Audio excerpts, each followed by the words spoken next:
was my first time playing a game with my girlfriend, and I was very satisfied with my performance. But just when I wanted to play again, a group of federal agents suddenly broke into my house. I tried to ask what was happening, but one of the officers pushed me to the ground and immediately handcuffed me.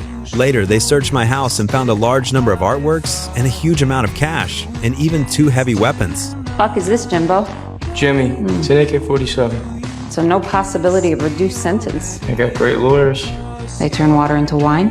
Facing the accusations from the police, I didn't panic at all. I knew that even if I ended up in prison, my father would definitely find a way to get me out. However, what I didn't expect was that this time, my father, in order to protect the family's interests, made a compromise with the prosecutor. He told me that if I pleaded guilty, the judge would only sentence me to 4 years in prison. Although I found it hard to accept, I reluctantly agreed under my father's insistence. So, in court, I publicly admitted my crimes. But later, the judge claimed that I had possessed heavy weapons for my own personal interests and sentenced me directly to 10 years in prison.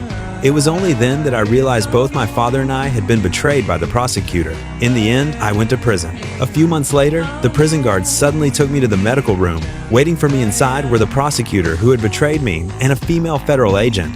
The female agent said that she had found out I was doing quite well in prison. I had built friendly relationships with all the major gangs and was even running my own business inside. They valued my ability to get along with anyone, so they wanted to make a deal with me.